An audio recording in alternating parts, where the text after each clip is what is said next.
ओम शांति। सृष्टि के रचयिता, पालनहार, परमपिता शिव बाबा कल्याणकारी, जो दया के, प्रेम के, आनंद के सागर हैं, वो मेरे पिता हैं। मैं आत्मा कितनी पद्मा पदम सौभाग्यशाली हूँ कि मेरे पिता सारे सृष्टि के रचयिता हैं। ऐसे तो सारी दुनिया के रचयिता शिव बाबा हैं, लेकिन जो आत्माएं अपने पिता परमात्मा को पहचानती हैं और दिल से स्वीकार करती हैं कि मेरा बाबा यही है, यही है, यही है, उसके लिए शिव बाबा पिता कहलाता है। बाबा कहते हैं, दिल से कहो मेरा बाबा, प्यार से कहो मेरा बाबा, हाथ बटाएगा, साथ निभाएगा, निभाएगा वो पूरा वादा। पिता तो शिव बाबा है ही है, लेकिन वो मेरे सब कुछ है। माता है, पिता है, बंधु है, सखा है, शिक्षक है, स्वामी है, मेरे जीवन साथी है, प्राणों के प्राणेश्वर है, दिल के दिलवर है, मस्तक की ज्योति है, नैनों के नूर है। सब कुछ मेरे बाबा ही है। तो बाबा सर्वशक्तिमान जानते हैं कि मुझ आत्मा के अंदर जन्म जन्म के पापों का खाता बहुत है। तो पिता कितना शिक्षाएं दे करके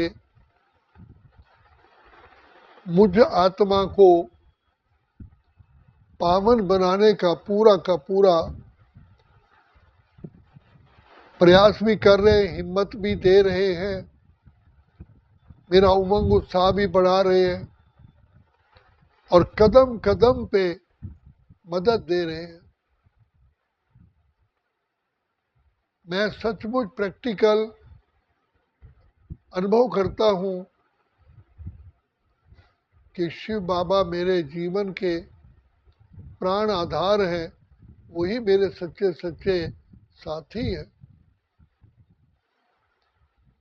तो बाबा कहते हैं, बच्चे, ये दिव्य बुद्धि का वरदान भी मैं ही देता हूँ। मैं ही तुम्हारा सारे सृष्टि नाटक में साथ देता रहा हूँ और अभी भी दे रहा हूँ। बाकी मैं कर्म करने के लिए हर आत्मा को स्वतंत्र रखता हूँ, उनको बंधन में नहीं बांधता। ये मेरा एक नियम है। ड्रामा अनुसार हर आत्मा को अपने आप कर्म करने हैं, लेकिन मैं दूर से देखता रहता हूँ। जब मेरी मदद की जरूरत होती है, मैं हाजिर हो जाता हूँ और ये भी कहता हूँ कि बच्चे, मैं वर्तमान समय तुम्हें पावन बनाने के लिए आया हूँ। उसमें भी बाबा हमें राह दिखाते हैं, सहज से सहज तरीका बताते हैं और कहते हैं, बच्चे, चलना तो तुमको ही पड़ेगा। मैं राह दिखा सकता हूँ। गीता, पूर्व गीता में भगवान ने अर्जुन को कहा कि अर्जुन, युद्ध तुम्हें करनी है, जीतना तुम्हें है, राज्य तुम्हें पाना है, मैं तो केवल तुम्हारा बैकबोन हूँ, साथी हूँ। और जहाँ अर्जुन हिम्मत हारता था, तो भगवान पिता उसकी हिम्मत बढ़ाने के लिए अनेक प्रकार के उसे शिक्षा देते थे, उसका उमंग उत्साह बढ़ाते थे। अभी भी बाबा हमें कदम कदम पर करोड़ों बार हमें शिक्षा भी देते हैं, थकते नहीं हैं, क्योंकि भगवान बाबा को पता है कि ये वही हीरे हैं। जैसे किसी हीरे को क्लीन करते हैं तो ध्यान रखते हैं हीरा कहीं टूट ना जाए, ऐसे शिव बाबा भी हमें ऐसी शिक्षा देते हैं, उस सीमा तक देते हैं। बाबा कहा करते थे कि बच्चे जैसे धोबी घाट पे कपड़ा जाता है तो धोबी भी समझ से उसको चोट मारता है, चोटी लगाता है, ऐसा ना हो कपड़ा फट ही जाए। तो शिव बाबा भी ज्ञान के सागर हैं, वो भी हम बच्चों को समझ देते हैं। जैसे एक डॉक्टर पेशेंट को दवाई देता है, लेकिन कई पेशेंट तो दवाई खाते ही उल्टी कर देते हैं, और कई पेशेंट अपने संकल्पों से उसको सही मानते हुए सहनशील बन करके उसे डाइजेस्ट करते हैं। यहाँ भी ऐसे ही है। तो बाबा कहते हैं कि बच्चे सदा हर्षित रहने के लिए बाप की शिक्षाओं के साथ साथ तुम भी सरलता का गुण धारण करो, क्योंकि बाप जैसा कहते हैं वैसा मानो। सरल स्वभाव वाला पिता की शिक्षाओं को सिर माथे रखता है। फिर बाबा हमें कहते हैं साथ साथ सहनशील भी बनो, क्योंकि सहनशीलता के बिना आगे बढ़ नहीं सकते। एक पत्थर भी लाखों चोटें खाने के बाद एक मूर्ति बन जाता है देवताओं की, तो कोटि कोटि आत्माएं उसको उसकी पूजा करते हैं, प्रणाम करते हैं। तो बाबा भी कहते हैं इस माया की नगरी में, रावण राज्य में तुम आत्माओं को थोड़ा बहुत तो सहन करना ही पड़ेगा, बाकी तो नैया पार कराने वाला स्वयं शिव बाबा कल्याणकारी भी है, दया का सागर भी है, और कदम कदम पर हमारी स्थिति को भी चेक करते रहते हैं। तो बाबा हमेशा कहते हैं बच्चे सदा खुशी में रहो। कितना ऊंचा ऊंचा बाप मिला है, संसार में भी बाप से ऊंचा टीचर होता है, और टीचर से ऊपर गुरु होता है। हमें तो यहाँ सतगुरु मिला है, जो हमारे पूर्व जन्मों को भी जानते हैं और भविष्य को भी जानते हैं। लेकिन बाबा जानते हुए हम बच्चों को शिक्षा देते हैं, बार बार उमंग उत्साह बढ़ाते हैं, और हमें नई नई युक्तियाँ बता करके, तौर तरीके बता करके, जैसे डॉक्टर पेशेंट को ठीक करने के लिए दवाई तो देता ही है, साथ में टॉनिक भी देता है। ऐसे ही शिव बाबा भी हमें बहुत सहज मार्ग बताते हैं कि बच्चे बस मीठे मीठे प्यारे प्यारे बाप को याद करो। कोई हठी योग प्राणायाम नहीं कराते, कोई अग्नि के अंदर बैठने को नहीं कहते, भूख हड़ताल के लिए नहीं कहते,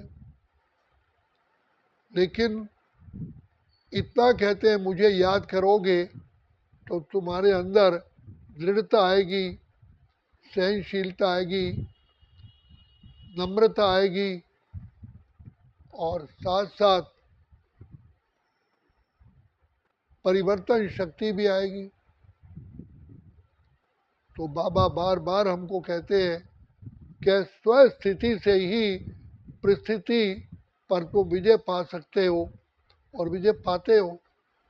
तो हमें स्वस्थिति में टिकने के लिए बार बार कहते हैं सोचो तुम किसकी संतान हो, अपने आदि स्वरूप को देखो, अनादि स्वरूप को देखो, और परम धाम में भी देखो, सब आत्माओं में से ज़्यादा चमक तुम्हारी ही होती है। और सतयुग में भी सबसे बड़ा श्रेष्ठ श्रेष्ठ पार्ट तुम्हारा ही है। तुम राजाई घराने की आत्मा हो, राजगद्दी पर बैठते हो, सूर्यवंशी घराने के हो। कल्प कल्प तुम्हारा यही पार्ट है। और धीरे धीरे सतयुग, त्रेता, द्वापर, कलयुग 84 जन्मों का तुम्हारा ही पार्ट है। सचमुच जो पावरफुल आत्माएं होती हैं वही पूरे चक्र का पार्ट प्ले कर सकती है। कमजोर आत्मा तो उसके अंदर तो हिम्मत ही नहीं होती। कोई कपड़ा होता है लास्ट तक फटते तक भी उसकी सुंदरता, उसकी चमक कम नहीं होती। ऐसे ही बाबा कहते हैं बच्चे, तुम आत्माओं की भी अंतिम जन्म तक भी चमक कम नहीं होती, अर्थात तुम्हारे अंदर सभ्यता होती है। और उस सभ्यता के कारण ही हम बाप को पसंद आते हैं। बाबा जानते हैं, जैसे एक कंट्रैक्टर जानता है कि ये ईंट पक्की है जो फाउंडेशन में काम आ सकती है, ऐसे ही भगवान भी हम बच्चों को परख करके शिक्षा देते हैं, बलवान बनाते हैं। और हम आत्माओं पर सारी सृष्टि को पावन करने का कर्तव्य बीड़ा उठाने के लिए बाबा हमें बल देते हैं। इसलिए गोवर्धन पर्वत का बताया कि सारे गोप गोपियों ने मिलकर के उस गोवर्धन पर्वत को उठाने में उंगली दी, अर्थात सहायक बने। तो ये कलयुगी पर्वत भी उठाने के लिए बाबा हम बच्चों को कहते हैं कि जोत से जोत जगाते चलो, प्रेम की गंगा बहाते चलो। रास्ते में जो आए दीन दुखी, उसे स्नेह प्यार में गले लगा करके प्रभु की गोद में बिठाओ। इसलिए बाबा कहते हैं जब शिक्षा दो तो मन वचन कर्म तीनों से दो। मन में भी तुम्हारे जिस आत्मा को शिक्षा दे रहे हो उसके अंदर दुआएं भी साथ दो, कल्याण की भावना भी साथ हो। जैसे कोई माँ खाना खिलाती है बच्चे को तो बच्चे के प्रति बहुत प्यार होता है और कहती है कि ये मेरा बच्चा खाना खा करके बलवान बने। ऐसे ही तुम जब शिक्षा देते हो तो तुम्हारी भावना श्रेष्ठ हो, दुआएं देने हो। और मुख से भी वचन श्री बाबा की याद में ही बोलो। और तीसरा, अपने कर्मों के द्वारा स्नेह प्यार से, शालीनता से, दिव्यता से, मधुरता से, हर्षित मुक्ता से, निर्माणता से, निर्मल वाणी से उसे तुम शिक्षा दो। इसलिए बाबा कहते हैं सदा सोचो मैं तो निमित्त हूँ, तो उससे निर्माणता भी आएगी और वाणी भी निर्मल हो। तो बाबा हम कहते हैं कि बच्चे अनेकों आत्माओं का दीप जलाने के लिए बच्चे मुख में मधुरता लाओ। तो मधुरता से ही आत्माओं को, जैसे कोई जख्मी इंसान होता है तो उसको दवा भी लगाते हैं और साथ साथ हवा भी करते हैं, फूंक भी देते हैं ताकि उसका घाव ठंडा रहे। ऐसे ही बाबा कहते हैं तुम प्यार के सागर के बच्चे हो। श्री बाबा भी हमें प्यार से शिक्षाएं देते हैं, हमारी नब्ज को पकड़ते हैं, लेकिन उतने तक पकड़ते हैं जो हम सहन कर सकें। तो बाबा कहते हैं बच्चे, इसीलिए एक मंत्र देते हैं, शिव बाबा की याद में रहोगे तो तुम्हारे अंदर सारी की सारी कलाएं आएंगी, तुम सर्वगुण संपन्न 16 कला संपूर्ण बनोगे और कोई दूसरी विधि है ही नहीं। तो बाबा ने हमको राजयोग सिखा करके सहज से सहज मार्ग हम पर चलाने के लिए हमें कहा कि बच्चे तुम बाबा की याद से ही भवसागर पार कर लोगे। इसलिए रामायण में कहा गया कलयुग केवल नाम आधारा, सिमर सिमर नर उतर ही पारा। तो बच्चे बाप को याद करो और ये भवसागर पार कर लोगे। और ये कब तक पुरानी दुनिया रहेगी, आखिर इसको परिवर्तन होना ही है। रात कब तक रहेगी, उसके बाद सवेरे तो आना ही आना है। अब कलयुग रात पूरी हो रही है, अब नया दिन आने वाला है, सदा मंत्र जपो, बुद्धि में रखो, ये कलयुग है जाने वाला, सतयुग है आने वाला, मत पियो विषयों का प्याला, शिव अमृत लेकर आए। तो धीरज धर मनवा, धीरज धर, तेरे सुख के घनेरे दिन आएंगे, तकदीर का सूरज चमकेगा, दुख के बादल छट जाएंगे। इसलिए बाबा के ईमानदार, सच्चे, वफादार, आज्ञाकारी बच्चे बन कर के बाबा की शिक्षाओं को लो। बाकी बाबा पदम पदम पदम गुना हमारे सहायक है। अच्छा, ओम शांति, ओम शांति, ओम शांति।